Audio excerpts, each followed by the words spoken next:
હવે આ સંસારની વાસનાઓ છોડી દો, પરમાત્માને ભજી લો. પરમાત્માને ભજવાની વાત કરી. સમય વ્યતીત થયો. ભગવાનને મૂકી અને અર્જુન જ્યારે પાછા આવે છે ઘણા મહિનાઓ પછી, પણ રડતી આંખે આવેલા અર્જુનને જ્યારે પ્રશ્ન પૂછવામાં આવ્યા, તમે શું કામ રડો છો? અર્જુન પોતાની વેદનાનો વાત કરે છે કે મોટા ભાઈ, જેના વગર આપણું જીવન નકામું છે, એ ભગવાન કૃષ્ણ હવે આ સંસારમાં રહ્યા નથી. પરમાત્મા સ્વધામ ગમન થયા છે. ભગવાનના સ્વધામ ગમનના સમાચાર સાંભળી અને પાંડવો બધા રડ્યા છે, દ્રૌપદી પણ રડ્યા છે. થોડો સમય વ્યતીત થયો. પરીક્ષિત મહારાજ મોટા થયા તો પરીક્ષિત મહારાજને રાજગાદી સોંપી દઈ અને 5 પાંડવો હેમાળાના માર્ગે હાડ ગાળવા માટે નીકળી પડ્યા. ત્યારબાદ પરીક્ષિત મહારાજ મોટા થયા. એક વખતના સમયે પોતાના પરદાદા વખતના મુગુટને પહેરી અને શિકાર કરવા માટે ગયા તો એમાં કલી સાથે મિલન થયું. કલીએ શરણાગતિ માગી, રહેવા માટે સ્થાન માગ્યું. તો એમણે પરીક્ષિત મહારાજે 4 સ્થાન આપ્યા. જે જગ્યાએ જુગાર રમાતો હશે ત્યાં કલયુગનો વાસ થશે.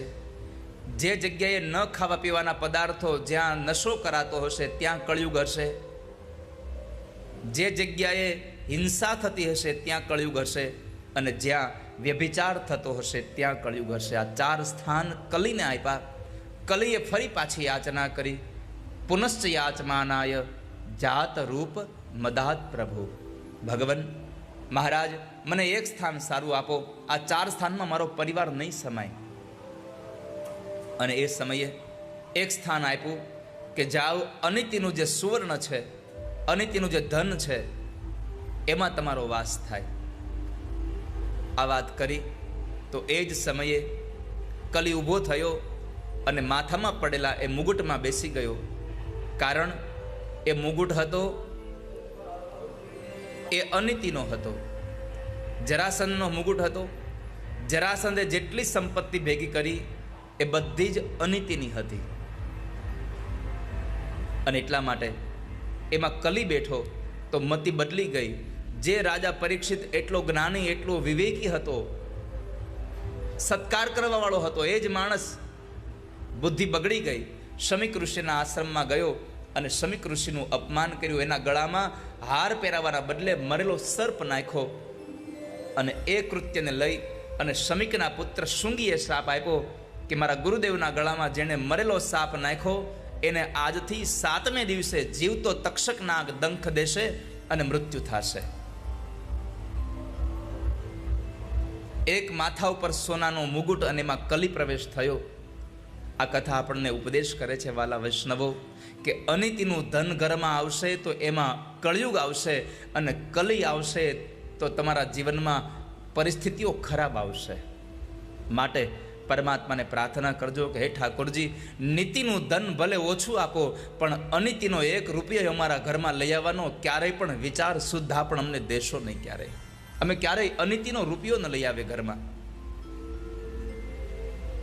કારણ કે છાણ ઉપાડો એટલે ચપટી ધૂળ હારે આવે ને આવે. એમ અનિતિનું ધન તમારા ઘરમાં આવશે તો તમારા પરસેવાથી કમાયેલું ધન પણ સાથે લઈને જશે. માટે ક્યારેય પણ અનિતિનું ધન ઘરમાં લાવવાનો વિચાર ન કરીએ. એ શાંતિ નહીં લેવા દે. પૈસો ઘરમાં બહુ થઈ જાય પણ સુખ નહીં હોય, શાંતિ નહીં હોય. શાંતિ જોતી હોય તો નીતિનો ધન કમાઈને નીતિનો અનાજ ખાવ. તમારા વિચારો પવિત્ર રહેશે. તો પરીક્ષિત મહારાજને ઘરે આવ્યા અને માથા પરથી મુગટ ઉતાર્યો. મતિ સૂજી કે મારાથી તો કોઈ પાપ થઈ ગયું. એટલે પોતે ફરી પાછા તરત જ શમીક ઋષિના આશ્રમમાં ગયા, વંદન કર્યા. અને એ સમયે જ્યારે પોતાની ક્ષમા માગતા હતા તો એવા સમયે ખબર પડી કે મને શ્રાપ મળ્યો છે. હવે શ્રાપનું પ્રાયશ્ચિત કેમ થાય, મને આમાંથી મુક્તિ કેમ મળે? શમીક ઋષિએ કહ્યું કે બ્રાહ્મણના મુખમાંથી નીકળેલા શબ્દો હવે વ્યર્થ નહીં થાય, પણ તમારે આ જો પીડામાંથી છૂટી જવું હોય તો એક કામ કરો, તમે ભાગવતની કથા સાંભળો. ભગવાન ભાગવતની કથા સાંભળવાનો ઉપદેશ આપ્યો. કથા સાંભળવા માટે થઈ અને પોતે પછી પોતાનું રાજ્ય પોતાના દીકરાઓ જન્મેજય આદિ રાજાઓને આપી દઈ અને પોતે ગંગાના કિનારે અનશન વ્રત લઈ અને પરીક્ષિત બેઠા છે. કોઈ એને કથા કહેવા તૈયાર થતું નથી. ત્યારે સુખદેવજી મહારાજ ત્યાં આવે છે અને એ કથા કહેવા તૈયાર થયા તો પહેલો વહેલો પ્રશ્ન સુખદેવજી મહારાજના પૂજન બાદ પરીક્ષિત રાજાએ સુખદેવજી ભગવાનને કર્યો. અતઃ પૃચ્છામિ સંસિદ્ધિમ યોગિનામ પરમમ ગુરુમ. ભગવાન, મારો પ્રશ્ન એટલો છે કે આ સંસારમાં જે જીવાત્માએ પોતાના આત્માનું કલ્યાણ કરવું છે એણે શું કરવું જોઈએ? આપણે આપણું કલ્યાણ નહીં, આત્માનું કલ્યાણ કરવાનું છે. કંઈક આત્માનું કરી લો કલ્યાણ, જીવન થોડું રહ્યું. આપણું આત્યંતિક કલ્યાણ કેમ થાય?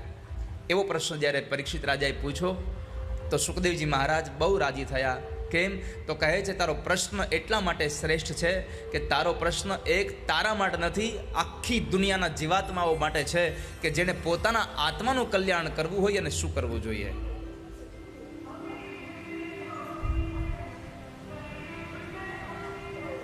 સુખદેવજી મહારાજ પ્રશંસા કરતા એક સુંદર વાક્ય બતાવે છે.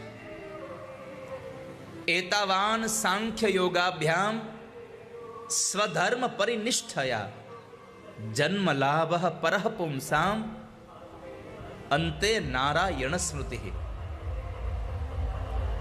જે માણસ પોતાના આત્માનું કલ્યાણ ઈચ્છતો હોય એને સતત પરમાત્માનું ભજન કરવું જોઈએ. એને સતત ભગવાનના સંકીર્તનમાં લાગી રહેવું જોઈએ. અંતે નારાયણ સ્મૃતિ, ભગવાનની સ્મૃતિ રાખવી જોઈએ. પરમાત્માની સ્મૃતિની વાત બતાવી પછી સુખદેવજી મહારાજ કહે છે, રાજા, આ સંસારમાં મરવાનું તો બધાને છે,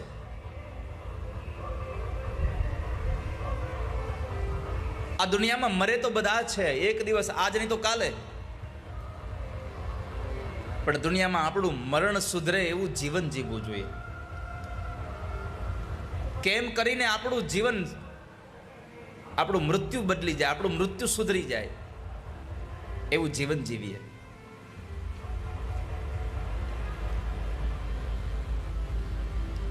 સુખદેવજી મહારાજ કથાનો દોર આગળ વધારે,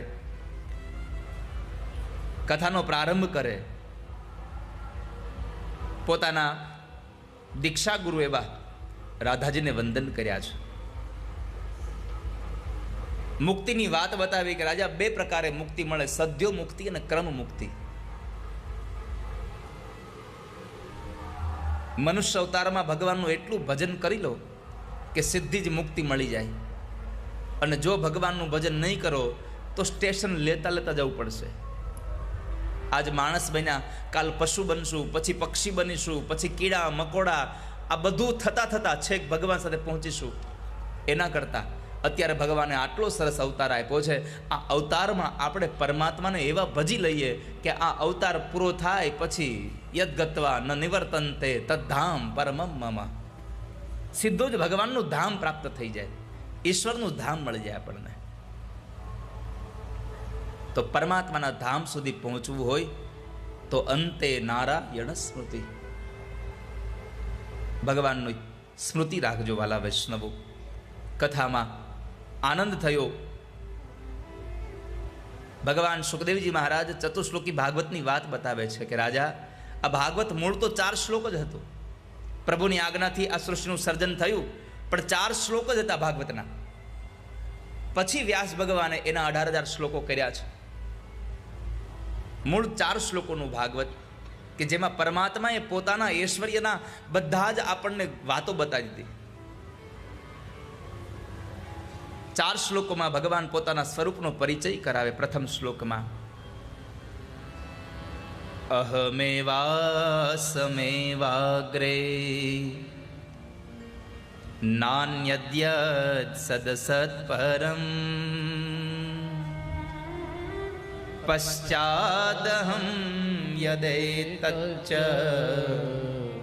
યો વશિષ્યેત સોऽસ્મ્યહम्.